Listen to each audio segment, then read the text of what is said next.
Hey everyone, welcome back to my channel and welcome to 2024. That sounds insane to say, but I'm here on January 1st and I want to add another book review to my Bookie Babe Book Reviews series. And this book I actually read in 2023. I finished it last week, so it doesn't count for my 2024 reading goal, which for those of you who are new here is 24 books in 2024. If you're new here, welcome to my channel. I'm Caitlin, your geek girlfriend, and you are in the right spot for movie reviews, book reviews, and crafting things, board game things. We've got a lot coming in 2024, you guys.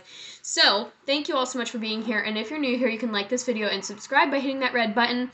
And we'll go ahead and get into today's video. I'm going to be reviewing A Dog's Purpose by W. Bruce Cameron. This book does have a follow-up book called A Dog's Journey, and essentially this book is told from the perspective of a dog through his different reincarnations, and in this book he lives as 4 different dogs, and there was a movie about it, and the most famous one is Bailey the Golden Retriever, and that is what the majority of the book covers. So in the book, the dog in question lives life as like a feral stray.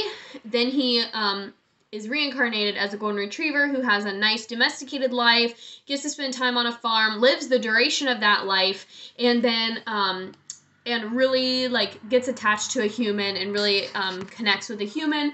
And then he comes back as a German Shepherd working on a canine unit for a police department, and then finally comes back as a lab, and that is where the book kind of ends. Now, A Dog's Journey picks up exactly where this one leaves off. So A Dog's Journey picks up as the lab and then goes through, and the book just talks about why different why we have different dogs in our life, and just kind of deals with plot lines like that. I don't really know the words that I'm looking for there, but just kind of thinking into the philosophy of different dogs. Why, like some people say, oh, every dog happens for a reason, and that's kind of this book. And I admit I like this book more than I thought I was going to like it. It read way easier than I was expecting. I read from like page 70 or 80 all the way through the end of the book in one sitting. So I just kind of had to know how it finished and where it was going to go. So I did read this book rather quickly, and I have seen the movie as well, and compared to the movie, it's actually pretty similar, with the exception of the fact that the last dog in the film is not a lab. It's like a St. Bernard, I think.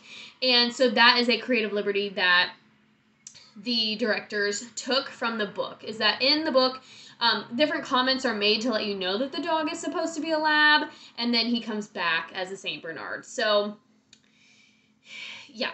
But overall, like, Bailey is a golden retriever, and the German Shepherd canine piece is all the same.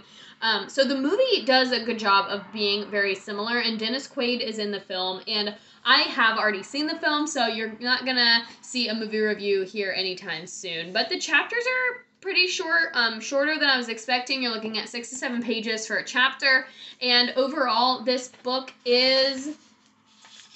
it does break the 300-page mark. It's at 323 with the acknowledgments. So again, you're looking at like 320-ish. So if you are in a book club or have reading goals where you're looking at the number of pages and you have to read books 300 or more, this one would qualify. And I know many of you are doing challenges like that. My challenge is simply to meet a book limit, and the page limit doesn't really matter, especially looking at this year when I'm looking to do more nonfiction titles and just hit that 24 book mark.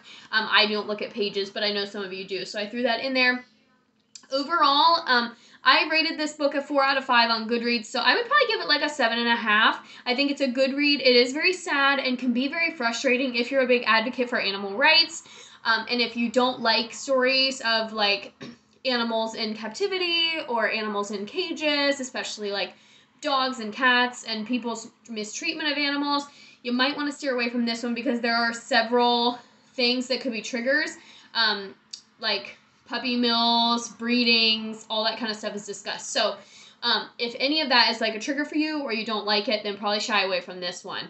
I would say my reason for not rating it like, you know, a higher score is just that there wasn't really like a thrilling piece, or like, obviously not, like, there's no romance here. This is like a completely different thing than what I usually read. I'm not even sure what this book would be.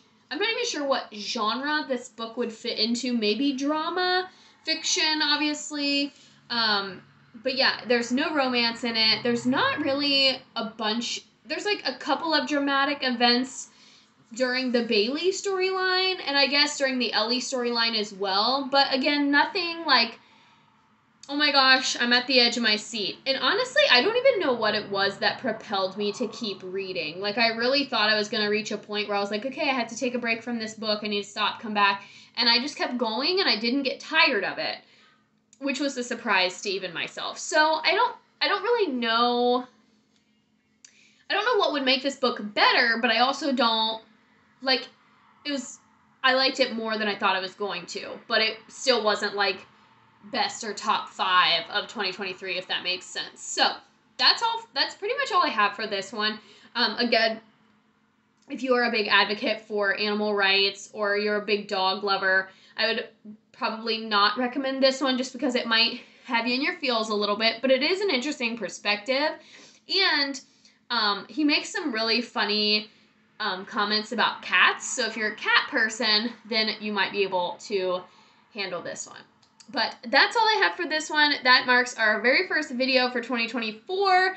I did upload a couple of videos yesterday, my top 5 books of 2023 and my top 5 movies of 2023. So make sure you go and check those out so you can add them to your TBR and your watch lists and all of that. And then I will be posting a video shortly of like all of the books that I got for Christmas and that are on my list. So you guys can check that out as well. So that's all for this one, and I'll see you guys in the next one.